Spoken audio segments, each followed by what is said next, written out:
Oh, great. I might have forgotten my foundation at the wedding hall. Oh, bother. I wish I hadn't. That was my favorite foundation, and now I may never get it back. Sorry, I forgot to tell you. I grabbed it on my way home yesterday from our wedding planner. She realized that you had left it behind in the waiting room at the wedding hall and kept it so that she can give it to you later. I have it with me, so I'll hand it to you later. Oh, that's a relief. I'm glad our wedding planner realized. By the way, the wedding was really nice, and all the staff there were really kind too, weren't they? I think we made a good decision choosing that hall as our wedding venue. Yeah, and all of our guests were really satisfied and kept telling me what a beautiful wedding it was and that they were really enjoying it all. So I'm really happy too. Me too, but I'm guessing you might be a little tired, John. I know that you're not much of a public speaker, but you had to do all that speech at the wedding. Actually, I'm not feeling so tired. I think I'm like wedding high or something. I must be tired, but I'm not feeling it just yet. Could be, seeing that you still have the energy to head to the convenience store as soon as we got home from our wedding today. That would make sense. You're wedding high. What did you get at the store anyway?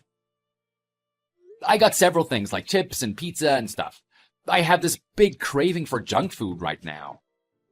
Then you really must be high from the wedding. You don't usually eat that stuff.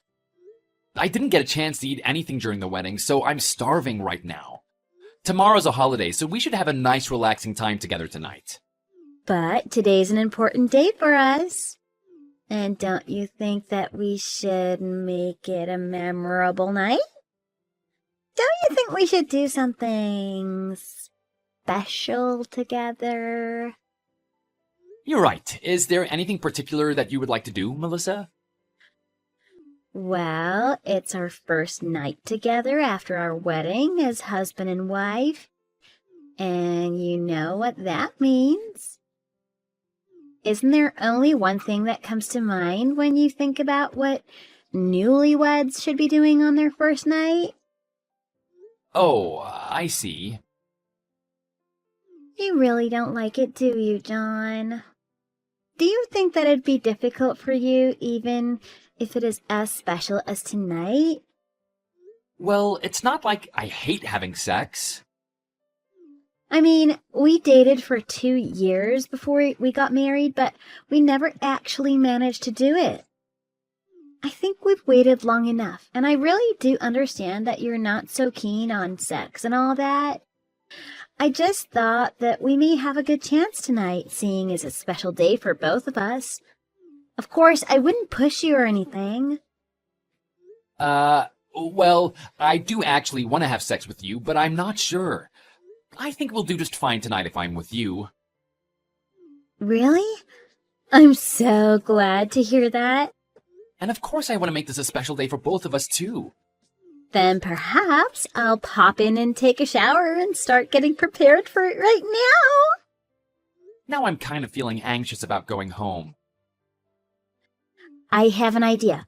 Why don't we have a couple of drinks before we try anything? There's that wine we got as a wedding gift, remember? So let's get a little drunk and eat all the yummy junk stuff you got at the convenience store and release all the tension you're feeling right now. That sounds great. And I'm sure a little drinking is going to make me feel a lot better. Right? It was really a busy day today, so I guess we need some time to relax. Thank you for understanding me and being so caring. I'm a lucky guy to be married to a girl like you, Melissa. And I mean it when I tell you that I want to be with you for the rest of my life. Well, I'm your wife now, so your wish is kind of already granted. We're gonna be together for decades and decades till time parts us. So let's just take good care of each other, okay?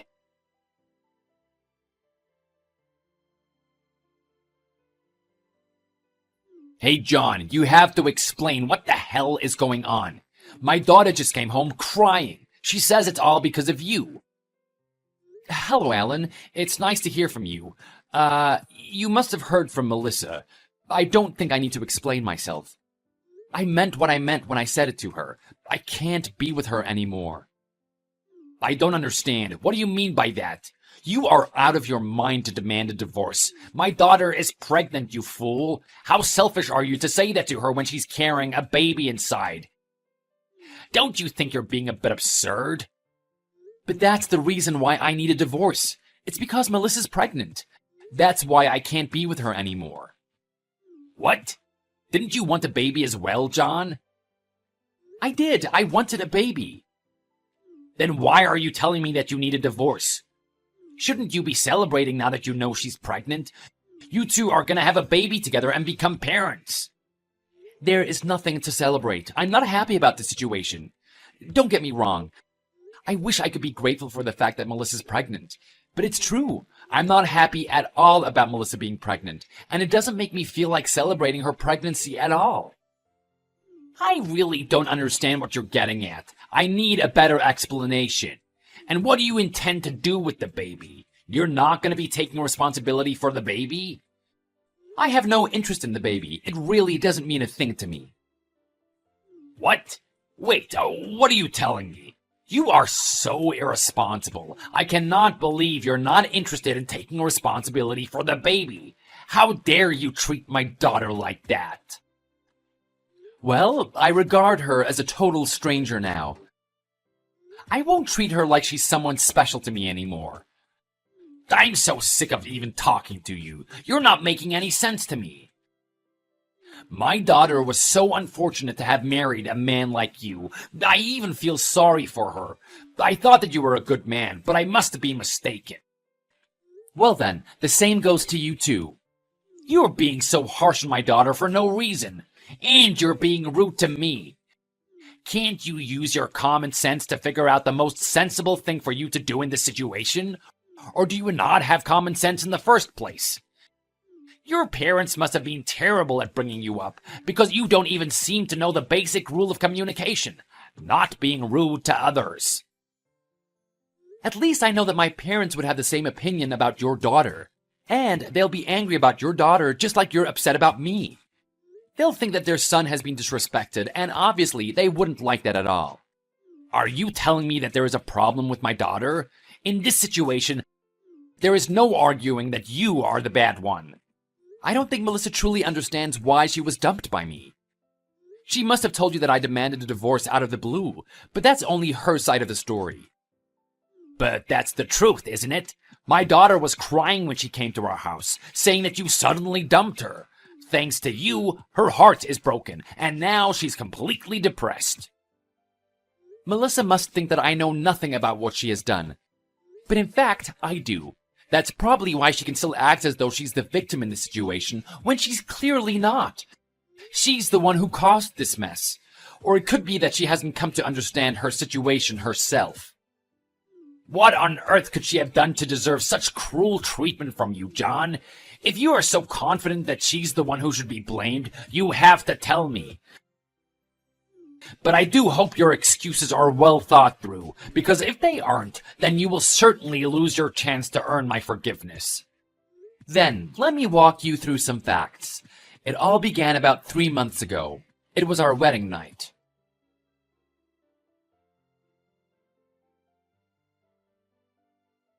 I told my father about what happened between us, and my parents were really upset and angry at you, John. They said that they will never forgive you, and I will never forgive you either. Well, that seems to be the current situation, doesn't it? But actually, Alan contacted me today, and I could tell that he was really angry. Of course he's furious. No father would ever allow something like this happening to his daughter. We should talk. Actually talk about what we should do in person. We need to discuss a lot of things. Well, that'd be fine by me. If we all get together and we explain to them what's happening, our parents will realize that you are the one being so selfish and causing all this drama, not me. I think you're being really stupid, John, and that you're making a big mistake. Well, getting together and discussing would be no problem for me. And what do you expect to happen after that? Well, if you're actually gonna feel sorry for what you did and eventually apologize, then I may feel like forgiving you eventually.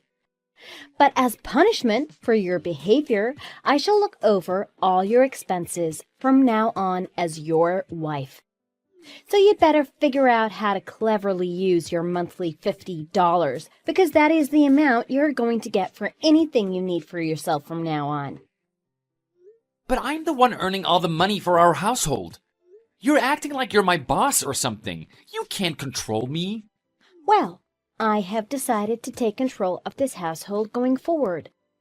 I cannot expect my irresponsible husband for looking over the family, because now I really understand that you're a pathetic little person. So you'd better run all the household errands as well as dedicating all your efforts to your family. There's going to be so much work for you now that there's going to be a baby involved. Why do I have to do so much? You have to pay for what you've done. The fact that you tried to dump me and the baby is a lot to pay for. After I told you that I was pregnant, I knew you'd freak out like that. You freaked out with the fact that you're going to become a father. I cannot tell you how angry I am, but I can forgive you for that because I feel you. It's a lot to take in at once, having a baby, becoming a father, and all that. I don't need your forgiveness, nor will I ever ask for it. I'm just telling you that I need a divorce. I don't want you in my life anymore. Why do you keep saying that? Are you insane? It's only been 3 months since our wedding. You're gonna embarrass yourself if you decide to divorce me so fast. I don't care who I embarrass. I just need a divorce. I'd rather embarrass myself than spend the rest of my life with you. I will never forgive you for saying that. Fine then, I'll divorce you. But you will be paying for alimony and all the money necessary to raise my child. I am ashamed of myself for choosing such a pathetic man as you. Why should I pay for any of the money for the baby? And I will not pay you any alimony. What? Obviously, I am carrying your child. Of course you have to pay for everything. Getting a divorce does not mean your responsibilities as a father suddenly disappears. But the baby you're carrying isn't my baby. What do you mean? If you're trying to tell me an excuse, you should come up with a better one. You're just too desperate to get out of this situation, aren't you? Well, if I may speak for myself, do you have any proof that the child is mine? I don't need to prove anything. Who else's would it be? We did have it 3 months ago on our wedding night, remember? And it all makes sense because that was the only time we got a chance. We never did it. Never did what? Sex. In fact, you can never be pregnant with my baby. What do you mean? You're not making any sense to me. Actually, we did have sex that night. Have you lost your memory? No, you seem to be the one who's forgotten everything. Think back carefully. I'm telling you, I do remember. That night, we weren't a little drunk, we were very drunk. We were too drunk that we couldn't actually have sex. I never managed to do it with you. You never managed? And you were also too drunk and fell asleep. What? But the next morning, it did seem like we did. And remember, we talked about how amazing it was. When you woke up, you simply assumed that we had sex, but actually, it never happened. You are being ridiculous. I am completely lost. But you told me that we did. I never said that. You told me that you had an amazing night, and I simply told you that I did too. No, you're lying. I was embarrassed with myself that I couldn't do it till the end, so I kind of went along with the flow of our conversation. I didn't want to admit that I failed you on our first night together as husband and wife, and lucky for me, you didn't seem to remember anything, so I just pretended. You are such a liar, and that is a pathetic lie. Who would ever believe such an excuse? And I don't believe you at all. Then why don't we get our baby tested and see if the baby is genetically related to me or not? What? Our baby doesn't need to be tested? Well, if you haven't cheated on me, then there should be no problem in getting a test, right? But if you refuse to, that would mean that you are afraid of me finding out about your secret affair. And let me remind you once again that we never had sex, and therefore that you cannot be pregnant with my baby. I can't take the test. Oh, and why would that be? Well, you should know why, shouldn't you? I just can't. So, are you finally admitting it? Are you going to be honest with me and tell me that you're the one who made the terrible mistake? I never thought that I would get pregnant, though. You're being a little unclear. You have to tell me exactly what happened. Ugh, you're right. I did cheat on you, but I was quite sure that the baby was ours. But that doesn't change the fact that you actually went behind my back and cheated. Who's the guy? When did it happen? Tell me his name and his address, because he has a big price to pay. To be honest, I don't know. He was just a random guy who flirted with me. It happened a couple of days before the wedding. A couple of days before our wedding? That's like right before our wedding. Well, we weren't exactly married yet. So I thought it would be the last chance for me to get a little wild and have spontaneous sex with a stranger. With some random guy? You make me sick. You know, it doesn't sound like the first time you've done something like this. You must have gone out looking for a guy that night. No, it was the first time I did something like that. I'm not that kind of person. But I couldn't let go of the urge. What urge? John, we never had sex before we got married, so you can't blame me for being a little sexually frustrated. But I always thought that you understood the kind of man I am. And we did discuss it before we got married. I'm not keen on women, and sex isn't something that comes natural to me. Well, yeah, but we're humans. We have our natural desires. I told you before we started going out that I may be a little slow on intimate relationships. And that I thought that we shouldn't go out because I knew I would be giving you a hard time, didn't I? Then you told me that you're perfectly all right with that. And now you're telling me that you couldn't resist the urge? That's true, but it was just a spontaneous thing that happened.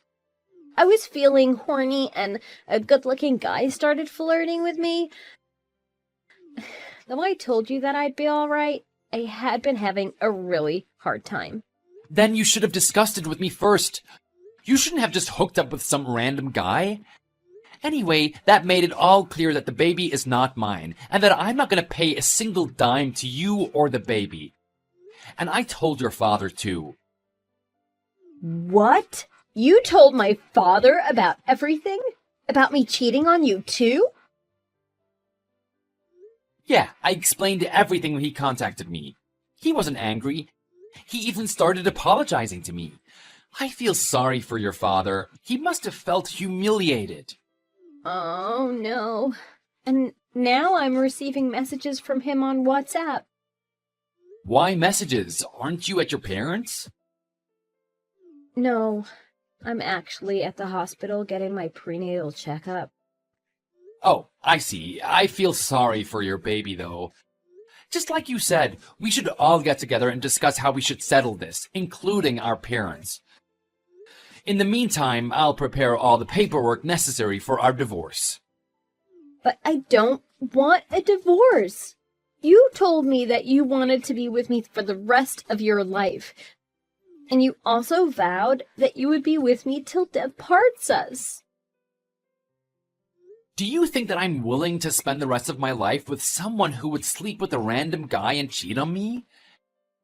I don't think so. It's over, Melissa. We're done.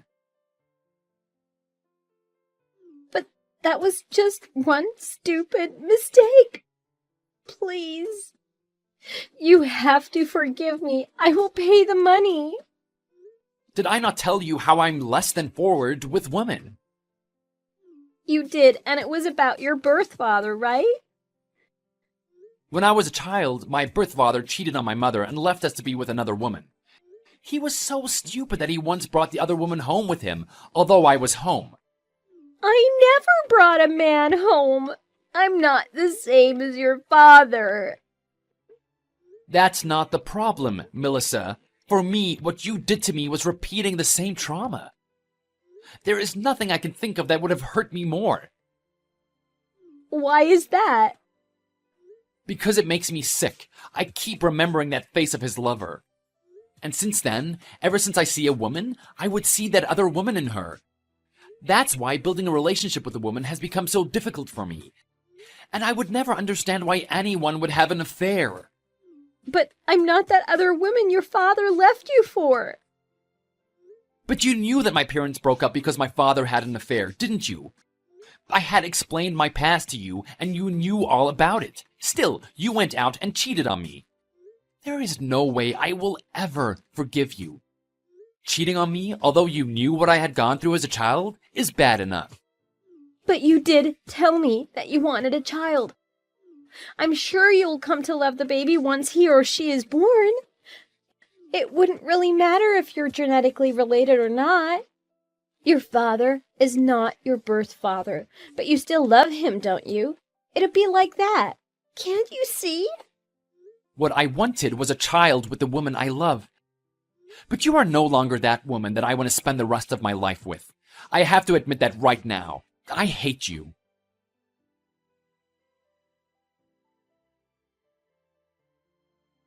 I had a talk with my daughter all night. Once I started asking her questions, she got mad and started saying bad things about you. I didn't want to, but I had to yell at her. I'm sorry to hear that. You must have been having a hard time as well. I'm so sorry to have dragged you into this. John, I'm really sorry for what my daughter did to you. I'll be all right, and you shouldn't be the one apologizing. But your heart must be broken. And I heard from my daughter about what happened with you and your birth father. It must have been a traumatic experience. I'm so sorry that you had to go through all that again. And what my daughter did to you was to ignore all the pain you had experienced since your childhood and hurt you once again. What my father did to me is in the past. It doesn't hurt me anymore, because now I regard my stepfather as my true father. What kind of a man my birth father was is not so important. And I have to admit that I could have been a little responsible for what Melissa did. What makes you say that? Melissa decided to cheat on me because she wasn't getting it from me, right? If I hadn't been so hesitant, then my wife may not have made that mistake. It's not your fault that Melissa made the wrong choice and betrayed you. She's a grown-up woman and she should have known better. And I think it's natural for you to feel hesitant about being physically intimate going through such a trauma as a child. And you had shared that terrible experience with Melissa. And she knew the reasons behind the difficulty you were feeling. Despite that, she betrayed you, and that makes her the only one to blame here. She's the one who caused all this misery, so please, don't blame yourself for anything, John. Well, I'm not so sure about that. I have given my daughter a good telling off. And who knows, one day she may realize how stupid she's been. And of course, she will be paying for what she has done.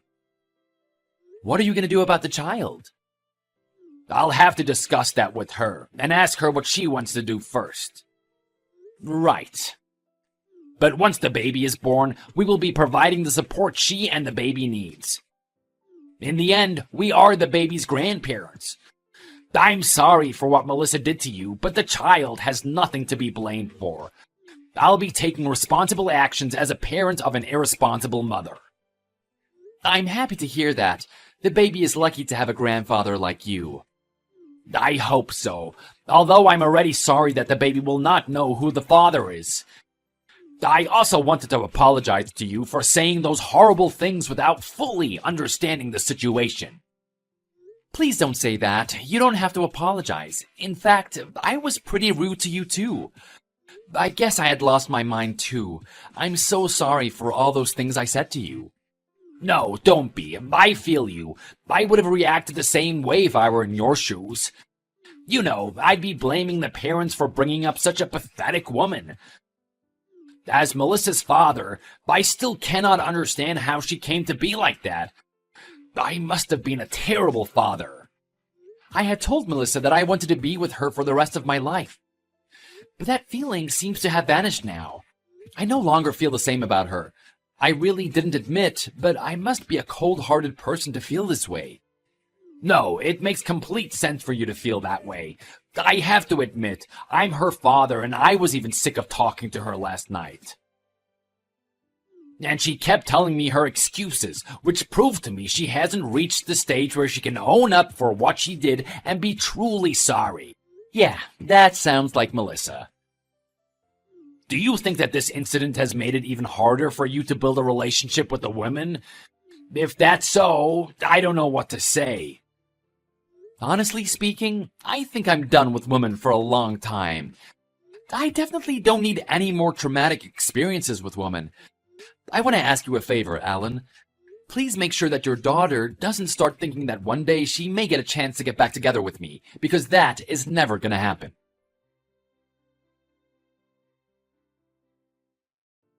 Later on, a discussion was held between the two families. Melissa's parents apologized and paid for alimony. After divorcing John, Melissa lived with her parents and gave birth. But the baby is no longer hers because her parents are raising the baby as their own.